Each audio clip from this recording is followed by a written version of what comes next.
1960, Jeux Olympiques de Rome, Bikila secoue les croyances en terminant le marathon à la première place, pieds nus. On est sur ce niveau de performance. Déjà à l'époque, la plupart des coureurs portaient des chaussures spécialisées, mais ce jour-là, à cause d'un problème technique, Bikila avait été obligé de faire sans. Pourquoi je te raconte cette anecdote? Parce qu'énormément d'athlètes autour de moi me posent beaucoup de questions sur comment optimiser le dernier pourcent de progression alors qu'ils auraient tellement mieux à faire avant ça. Donc peut-être est-il temps de remettre en question le fait de passer autant d'énergie et d'argent à essayer de trouver les dernières paires de Salomon, et viens plutôt découvrir avec moi 6 leçons clés que m'a donné le sport pour réussir à optimiser ma progression dans n'importe quel objectif de vie. Pour info, moi c'est Jules Sora, kinésithérapeute, préparateur physique et cognitif et enseignant dans l'art du mouvement. Et sans attendre, commençons. Première leçon, tu dois apprendre à gérer ton temps et tes priorités. C'est un premier point essentiel, tu n'auras jamais un temps infini à consacrer à un objectif. Et donc ta tâche n'est pas d'obtenir un 100% de perfection dans ton objectif, mais bien d'exceller au mieux avec le temps que tu as à disposition. Imaginons que tu n'as qu'une heure ou deux à consacrer au sport dans ta semaine, il est inimaginable d'espérer atteindre un record du monde. Alors vous allez me dire c'est évident, mais pour autant avec cette surstimulation des hacks de vie qui sont censés vous permettre en une heure de faire ce qui prendrait une vie à quelqu'un d'autre, on est de plus en plus dur avec nous-mêmes, on a de plus en plus l'impression qu'on doit arriver très vite à quelque chose de très haut. Et ça peut être vraiment un risque d'anxiété, voire d'abandon dans vos objectifs, si vous n'apprenez pas à relativiser vos progrès au temps que vous avez consacré. Et de la même façon, arrêtez de prendre pour exemple des athlètes de haut niveau dans les schémas d'entraînement. C'est plus compliqué que de seulement dire tel athlète fait un exercice A, un exercice B, un exercice C. J'ai 10% de son temps, donc je vais faire 10% de l'exercice A, 10% de l'exercice B, 10% de l'exercice C. Par exemple, quelqu'un qui n'a qu'une heure à consacrer au sport dans sa semaine et qui voudrait courir un 10 km, je vais plutôt l'orienter vers des exercices fractionnés qui ont un bon rendement en termes de gain d'endurance et potentiellement lui dire de laisser de côté le gainage qui viendrait dans un vœu plus d'optimisation par la suite. Et ça nous mène tout droit à la deuxième leçon. Deuxième leçon, n'oubliez pas que vous êtes unique. Il est temps de prendre conscience que cette idée qu'il existe un programme parfait qui permet à tout le monde de devenir excellent, c'est faux. Chaque personne a sa façon d'apprendre, son niveau de stimulation, sa manière de se reposer par exemple. Donc tout n'est pas à jeter dans les programmes préfaits, mais il faut aussi avoir cette notion d'écoute de soi pour apprendre comment notre corps fonctionne et pouvoir réadapter le programme en fonction. Chaque personne nécessite une approche sur mesure et ça les plus grands entraîneurs mondiaux l'ont compris depuis des années. Pour n'en citer qu'un, Charles Poliquin divisait ses élèves en 5 grandes catégories en se basant sur des critères morphologiques, mais avant tout de personnalité. Ouais, il leur faisait remplir des petits formulaires sur internet pour savoir quelle princesse Disney ils étaient. Non, bien sûr, je rigole. Ça venait d'études sérieuses qui prenaient en compte tes neurotransmetteurs dominants et qui s'inspiraient aussi de la médecine chinoise par ailleurs. Bref, si ces travaux de Charles Poliquin vous intéressent, n'hésitez pas à me le mettre en commentaire. On fera une vidéo dédiée sur le sujet. Et on va passer au troisième point qui est comprendre le pourquoi. Aujourd'hui, je n'ai aucun doute sur le fait qu'il existe énormément d'exercices très intéressants sur Internet, gratuits et accessibles, et je vous encourage à vous en inspirer. Mais pour autant, il faut avoir le recul, une nouvelle fois, de comprendre pourquoi vous faites les exercices et pas simplement vous dire c'est un bon exercice, du coup il va avoir un effet sur moi. Ou en tout cas, ce n'est pas la meilleure manière d'optimiser votre progression vers un objectif concret. Je crois que c'est Ido Portal qui disait ça, mais c'est la différence entre se focaliser sur le contenu ou le contenant.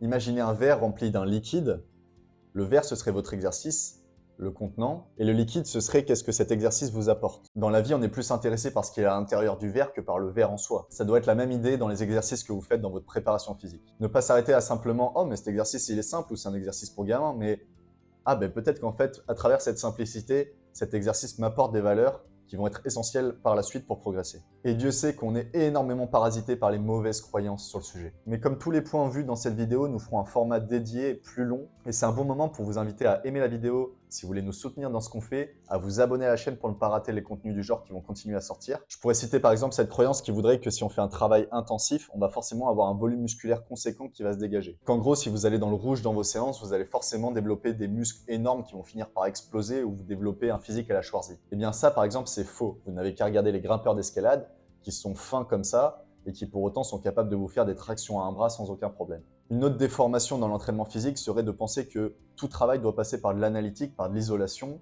que vous ne devez cibler à chaque fois qu'un muscle à travailler alors qu'il y a tellement de moyens de générer de l'énergie avec votre corps autre qu'une simple contraction d'un muscle. Je sais pas, par exemple, le corps peut s'étirer, il peut se comprimer, il peut absorber de l'énergie, il peut la rendre, il peut se tordre. Regardez par exemple les joueurs de foot avant qu'ils frappent la balle dans les cages. Comment leur corps se tord dans l'espace et comment c'est comme ça qu'ils arrivent à générer l'énergie pour envoyer un boulet de canon dans le fond des filets. En fait, faire que de l'isolation, ça correspondrait à mettre un moteur de Ferrari dans une 4L qui n'a pas de volant et des roues carrées.